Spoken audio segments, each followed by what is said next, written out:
Assalamualaikum friends, welcome to the channel Information Portal. Today I'm going to tell you about CSE scholarship form कि किस तरह से आपको CSE का application form fill करना है। उसके लिए आप कंप्लीट वीडियो देखिएगा और प्लीज़ चैनल को लाइक और सब्सक्राइब लाजमी कीजिएगा। सबसे पहले आपने गूगल पे जाके CSE स्कॉलरशिप लॉगिन ऑनलाइन पे जाके क्लिक कर लेना है। सबसे फर्स्ट ये लिंक है, इसको आपने जाके देखना है और ये जाके आपका CSE का मेन पेज खुल जाएगा। अगर आप यहाँ पे न्यू यूज़र हैं और अभी तक आपने CSE के लिए अप्लाई नहीं किया तो सबसे पहले आप यहाँ पे क्रिएट अकाउंट कीजिएगा। अपना यूज़र नेम, जीमेल और पासवर्ड्स वगैरह इंटर कीजिएगा। जैसे ही आपका अकाउंट क्रिएट हो जाए उसके बाद आपने जाके साइन इन करना है। मेरा ऑलरेडी एक अकाउंट बना हुआ है तो मैं आपको बताती हूँ कि आगे कैसे प्रोसीड करना है। ओके, यहाँ पे आपने अपना ईमेल लिखा। ईमेल लिखने के बाद आपने यहाँ पे अपना पासवर्ड लिखना है। पासवर्ड लिखने के बाद यहाँ पे वेरिफिकेशन कोड दे देना है और साइन इन कर लेना है। साइन इन करने के बाद यहाँ पे आपके इंस्ट्रक्शन आ जाएंगे कि किस तरह से आपने CSE फॉर्म फिल करना है। इसमें सबसे मेन चीज़ जो है वो, इसमें 3 तरह की कैटेगरीज होती हैं, programme category A, programme category B and programme category C। A category में क्या होता है कि आप अपने कंट्री के कोई भी जो चाइनीज़ एम्बेसी है, यानी कि अगर आप पाकिस्तान से हैं तो आप HEC के थ्रू नंबर ऑफ़ यूनिवर्सिटीज़ में अप्लाई कर सकते हैं जिसका आपको टेस्ट देना होता है, ठीक। और प्रोग्राम B में जो है वो आप CSE के थ्रू डायरेक्ट चाइना में किसी भी यूनिवर्सिटी में अप्लाई कर सकते हैं। इस बार इंस्ट्रक्शन में एक चेंजेस दी गई है कि CSE का फॉर्म 2020 में आप कैटेगरी A में सिर्फ 2 यूनिवर्सिटीज़ में अप्लाई कर सकते हैं और कैटेगरी B में जो है सिर्फ 3 यूनिवर्सिटीज़ में अप्लाई कर सकते हैं। लास्ट ईयर ऐसा नहीं था, ठीक है। अब आपने जाना है यहाँ पे ऑनलाइन एप्लीकेशन में। एप्लीकेशन में क्या करना है, सबसे पहले आपने अपना एडिट करना है पर्सनल डिटेल्स को। यहाँ पे क्लिक कर लेंगे। क्लिक करने के बाद सबसे पहला पोर्शन है आपकी पर्सनल इन्फॉर्मेशन का। पर्सनल इन्फॉर्मेशन में पहले आपने अपना पासपोर्ट पे जो गिवन नेम है वो देना है, अपना सरनेम लिखना है। चाइनीज़ नेम ये मैंडेटरी नहीं है, अगर आपको नहीं आता तो आप छोड़ दें इसको।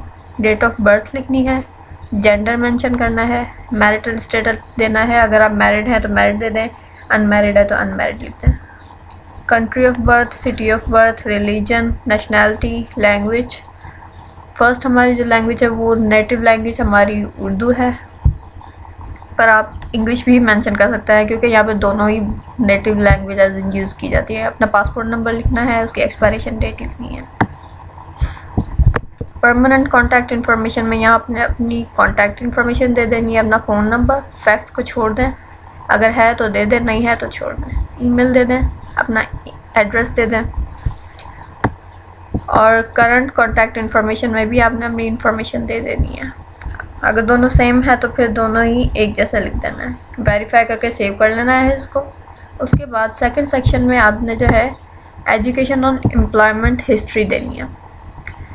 सबसे हाईएस्ट जो आपकी डिग्री है यहाँ पे सबसे पहले वो देनी है। अगर आपने बैचलर्स किया हुआ है तो यहाँ पे बैचलर्स इंस्टीट्यूट का नेम लिखें, अपनी फील्ड लिखें, क्वालिफ़िकेशन लिखें, BSc की हुई है, MSc की हुई है, जो भी है आपका, उसका ईयर अटेंडेड लिखें 2015 to 18 और 18 to 19 वॉटेवर जो भी है आपका।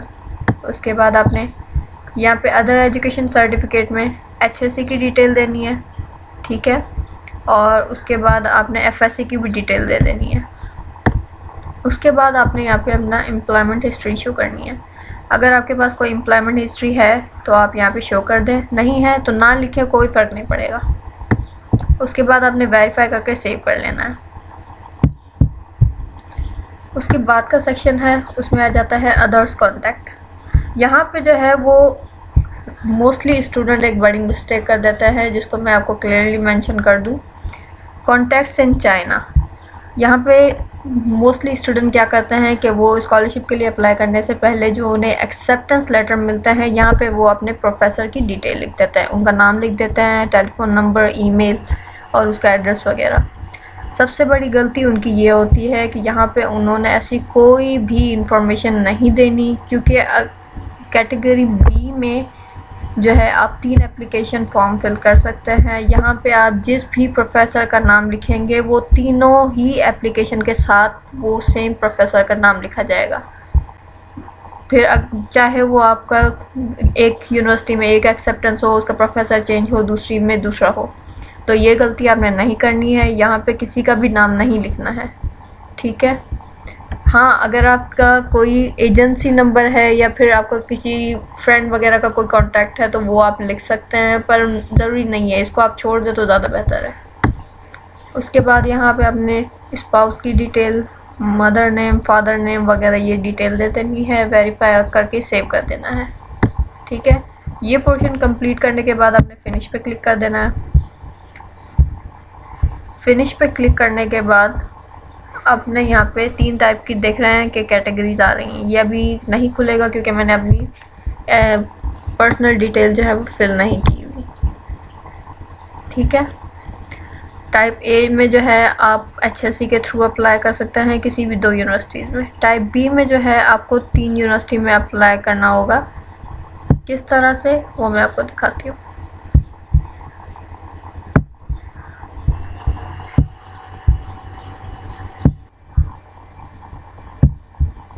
कैटेगरी बी में जो है आप सिर्फ 3 ही यूनिवर्सिटी में अप्लाई कर सकते हैं। ये मेरा पर्सनल अकाउंट है, मैंने ऑलरेडी 3 यूनिवर्सिटीज़ में अप्लाई किया हुआ है। आप यहाँ पे देख सकते हैं कि मेरा स्टेटस सबमिटेड आया हुआ है, ठीक है। मैंने ऑलरेडी 3 यूनिवर्सिटी में अप्लाई किया हुआ है, तो मैं उनमें से आपको किसी की भी एक की भी एप्लीकेशन शो कर देती हूँ। व्यू पे आपने क्लिक करना है।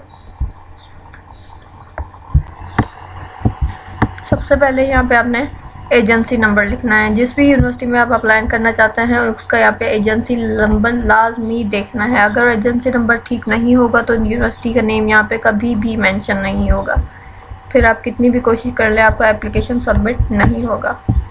चाइनीज़ प्रोफिशिएंसी, अगर आपके पास HS के टेस्ट है तो आप यहाँ पे दे सकते हैं। मेरे पास नहीं था तो मैंने नन कर दिया। English proficiency excellent. Whether holding HS के सर्टिफिकेट और नॉट, मेरे पास नहीं है तो मैंने नो कर दिया। वेदर होल्डिंग का सर्टिफिकेट ऑफ इंग्लिश प्रोफिशिएंसी, अगर आपके पास IELTS, TOEFL या कोई भी सर्टिफिकेट है, अगर यस करेंगे तो यहाँ पे उसकी नीचे आपको डिटेल देनी पड़ेगी। मैंने नो किया हुआ है क्योंकि मेरे पास कोई भी सर्टिफिकेट नहीं था, ओके। मैंने मास्टर्स के लिए अप्लाई किया है। मेरी प्रोफिशिएंसी लैंग्वेज जो वहाँ पे पढ़ना चाहती हूँ वो इंग्लिश होगी। डिसिप्लिन आपको जो है वो केयरफुली सेलेक्ट करना होगा, क्योंकि जो भी आप मेजर यहाँ पे सेलेक्ट करेंगे यूनिवर्सिटी पोर्टल पे भी आपको वही मेजर सेलेक्ट करना पड़ेगा, वरना आपकी जो इंफॉर्मेशन है वो बिल्कुल भी करेक्ट नहीं होगी और आपका फॉर्म रिजेक्ट हो सकता है। ड्यूरेशन आपको आपके एक्सेप्टेंस लेटर पे मेंशन की हुई होगी। मोस्टली की ड्यूरेशन यही है, 2020 की सितंबर 1 से 2023 के जुलाई 15 तक। उसके बाद आपने क्या करना है, एवर स्टडीड इन और worked in China, no. Ever studied in China under CSE government scholarship, अगर पढ़ा हुआ है पहले तो यस कर दे, नहीं पढ़ा हुआ तो नो कर दे। सेव करने के बाद आपने नेक्स्ट पोर्शन पे जाना है। नेक्स्ट पोर्शन पे जाके यहाँ पे आपने अपने सपोर्टिंग डॉक्यूमेंट देना है। सबसे पहले आपने अपना ID फ़ोटो देना है। उसके बाद आपने अपनी हाईएस्ट डिग्री, यानी कि अगर आपने बैचलर्स किया हुआ है तो बैचलर्स का सर्टिफिकेट दे देना है। नोटराइज कॉपी, इस नोटराइज कॉपी का मकसद क्या है, आपको जो है अपने डॉक्यूमेंट्स हाई कोर्ट में या सिविल कोर्ट में कहीं पे भी जाके आपने किसी भी वकील से अपने डॉक्यूमेंट्स को नोटराइज करना पड़ेगा। वो एक स्टैंप लगा के देंगे, गोल्डन कलर का स्टैंप होगा जो कि बहुत ज़रूरी है। ट्रांसक्रिप्ट पर लगेगा। उसके बाद आपने अपना स्टडी प्लान बताना है। स्टडी प्लान आपका अच्छा होना बहुत ज़रूरी है स्कॉलरशिप के लिए, क्योंकि उससे आपके चांसेस बहुत ज़्यादा बढ़ जाएंगे। रेफरेंस लेटर 1, रेफरेंस लेटर जो है आपको आपकी यूनिवर्सिटी से मिलेगा, आपके प्रोफेसर से या एसोसिएट प्रोफेसर से। ये आपको 2 रेफरेंस लेटर चाहिए होंगे।